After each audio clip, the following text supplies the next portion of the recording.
5 Minute History with Chris. 5 Minute History with Chris. 5 Minute History with Chris. 5 Minute History. Here's Chris. All right, 5 Minute History returns with a vengeance. Due to some viewer mail there. Yeah, we're back in gear here. Thanks, Larry. Thanks, Larry. Yeah, appreciate that, Larry. All right, this week in 5 Minute History, we delightfully return to the ordinary and everyday, to something that I would be willing to bet almost everyone who is watching or listening to this is either currently using or used in the last 24 hours. Place bets now. Place bets, yeah. Do we get the What do you guess? think it Do we is? get the Yeah. guess? Oh, yeah, take a guess. Can we get a hint? Can we get a is there a hint that won't blow So it? all right, hold on. Are you 100% positive that Scott and I have both used this in the last day? Is that what you're saying? I would feel 99.9 repeating percent confident that you are currently using it, or you have used it in the last. Currently using it. Or have used it in the last. A cup, I'm going to guess. All right, strike one. All right, that's my one guess. Hold on.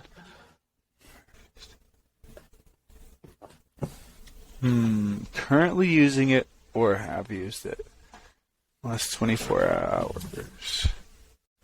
Can I get a hint? Yeah, what's a hint? Okay, I'll read you the next sentence of my script here, because remember, high production values for 5 Minute History. High production values. Which we appreciate. Oh, yes. Most of us literally overlook this item in our daily lives, yet it is often underfoot and considered an integral part of daily life, of getting ready for the day or activity. Is it a sock? Bingo! A sock. Nice. If you have only one, that's right. Congratulations. Nice. If you have only one, you may be tempted to say, darn it. That was going to be the third hint. Darn it. Nice. Darn it, yeah. Until you find another one. So let's knock your socks off with the humble sock.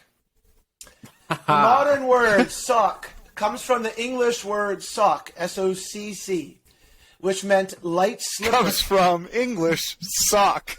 S-O-C-C. Come on now. It's just funny. Come on now. We're taking it back. It's just funny.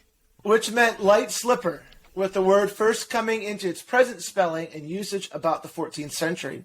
Curious about the heavy slipper, I will say. Light slipper. I'm saying if that's the light slipper, I'm I curious don't know. about. Good point. Do they have a combat slipper? Combat slipper. This word, in turn, came from the Latin word soccus, S-O-C-C-U-S, which described a light, low-heeled shoe typically worn by Roman actors, which in turn came from the Greek word psychos or psychos, S-Y-K-C-H-O-S. Psychos or psychos was a word for a kind of shoe that entered Greek from an Asian language. And we'll talk more later at the end about the use of the word sock in English, the English language later. I have some things to say about it. At its most I have basic, some thoughts. You have some thoughts, okay. I have some sock thoughts, buddy. Sock thoughts. At its most basic, a sock is a piece of clothing worn on the feet, often covering the ankle or further up the calf, depending on the exact type of sock and its intended function. In the ancient world, socks were constructed of leather or matted animal hair. By the 16th century, sock knitting by machine became possible, greatly increasing the speed of sock manufacturing and lowering the cost of ownership over hand-knitted versions. However, both handmade and machine-made socks were commonplace until well into the 19th century. Is this in like Europe and the Americas? Worldwide. Okay, gotcha. Yes. I mean, by 19th century, pretty much worldwide. Okay. Because not everybody was wearing socks, right? Everybody wears socks. Pretty wear much, socks. Yeah. Pretty much. I don't know. Yeah. Are socks worldwide? I would say, unless you're living in in places where you like. What about places where you wear sandals all the time? I would say really hot places. Yeah. Like Hawaii. More on that. Come on. Oh, okay. Do you call me a moron? Do you call me a moron? We should stop interrupting and let the man read his well-produced Thank you for foreshadowing. script. Here we go. Foreshadowing. Foreshadowing, excuse me. Socks have a few basic roles to fulfill. The human foot is capable of creating a tremendous amount of sweat, With volumes over a quarter pint a day not uncommon in hot, humid climates or during activities that require significant physical exertion.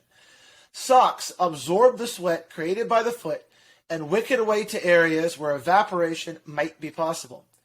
In environments where colder temperatures are common, socks help insulate the foot from coldness, often being constructed of wool or in blends with wool and synthetic materials.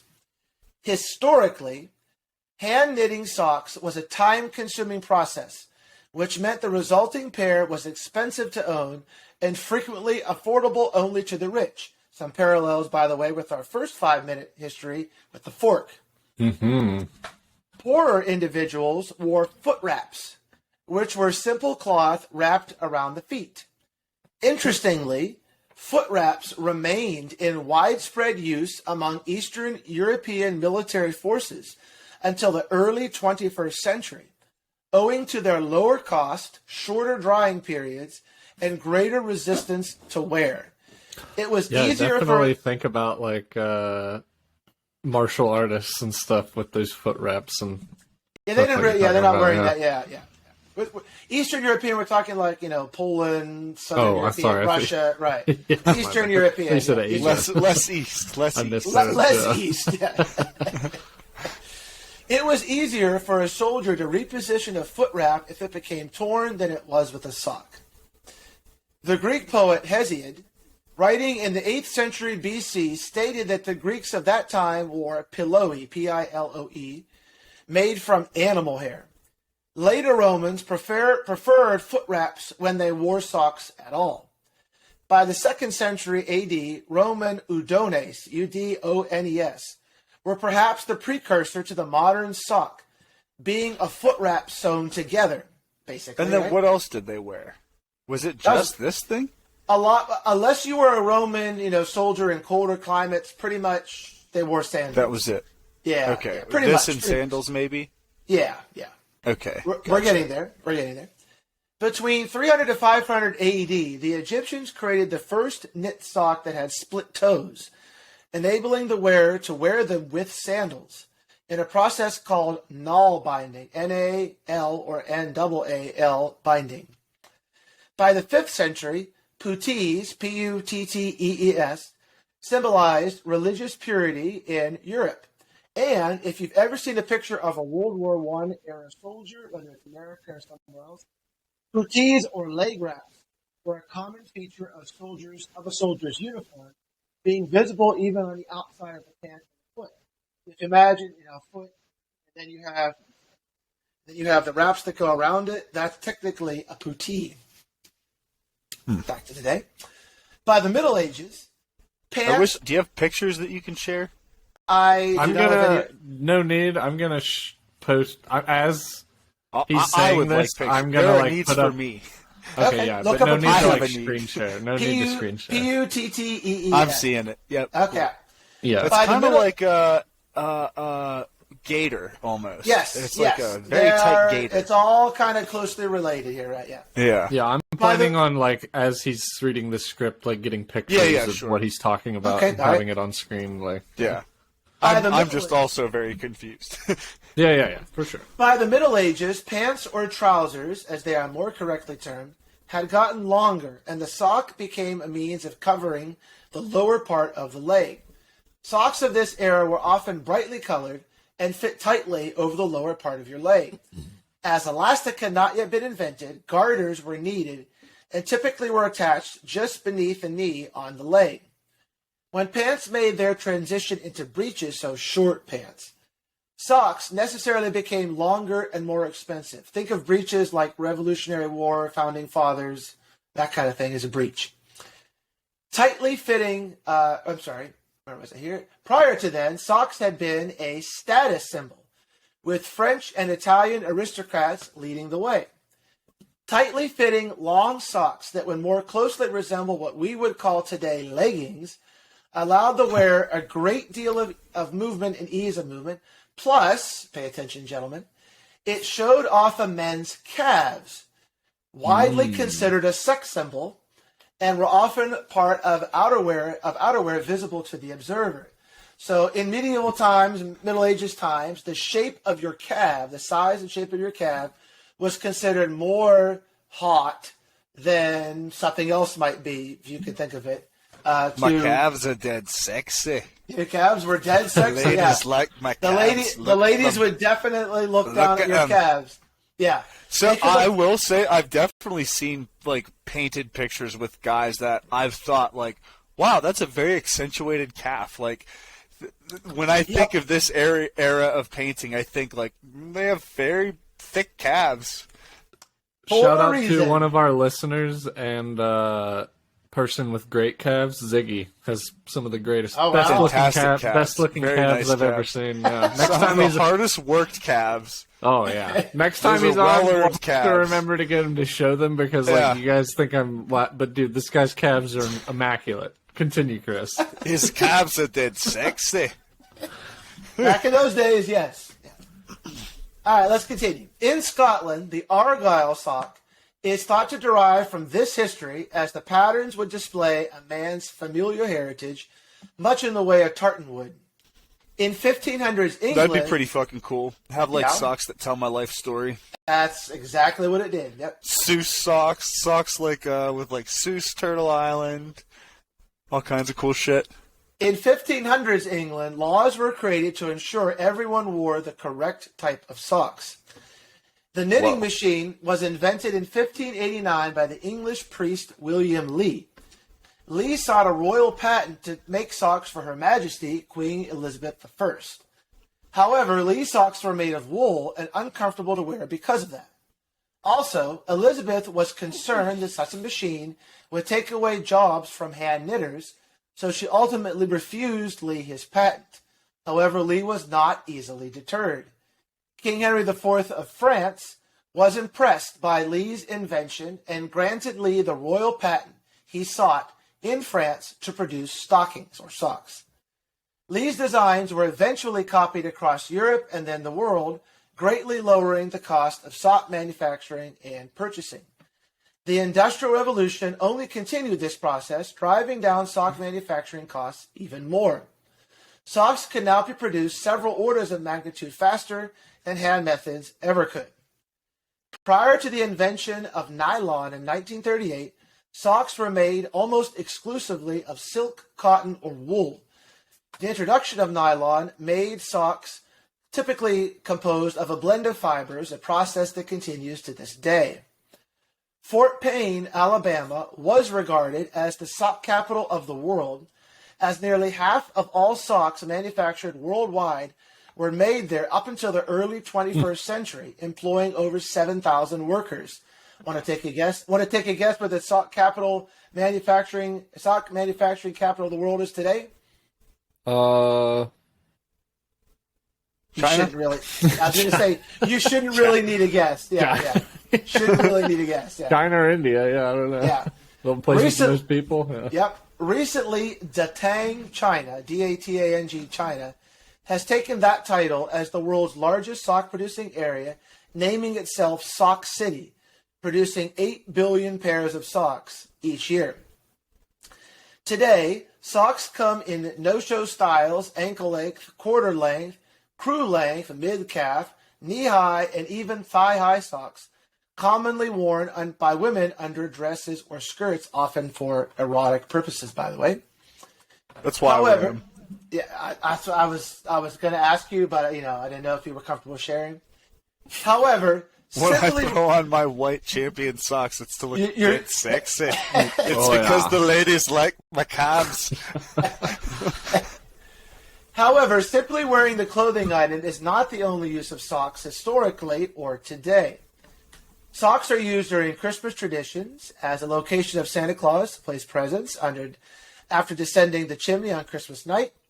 And in Islam, socks have become an issue in ceremonial cleaning before prayer, with some Muslim clerics allowing a sock to be wiped or sprinkled rather than cleaning bare feet.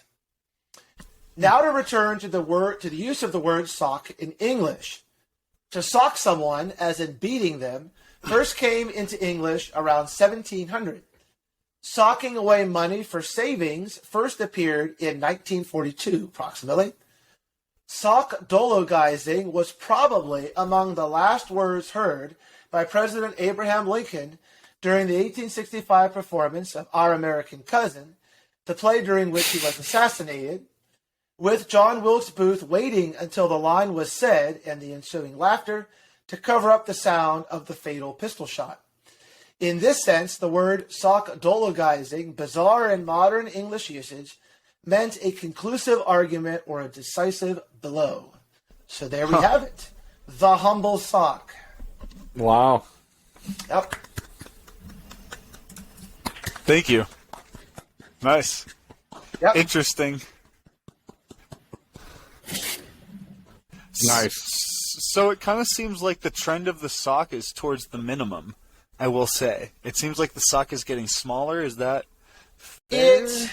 No and yes. So, like in ancient times, nice. Smaller. Good answer. Well, good answer. Let me explain because it depends. Well, yes, but no.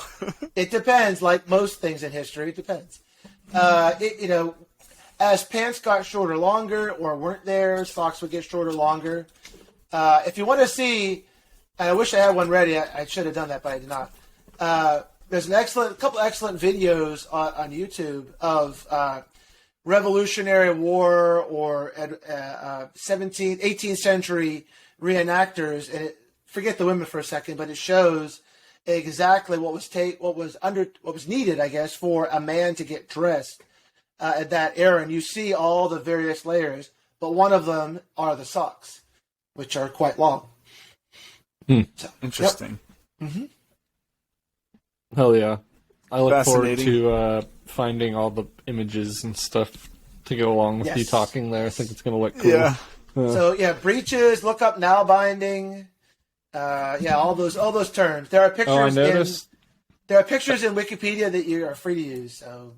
Oh yeah, hell yeah! At the beginning, you were talking about how the base of the word is SOCC. SOCC was the Old English word that sock most immediately comes from. Yeah. And that made me think of like soccer. That's how you spell soccer, SOCCER. And then you went on to say like it is like describes like a low-fitting boot or something, which is like a cleat that they use for soccer.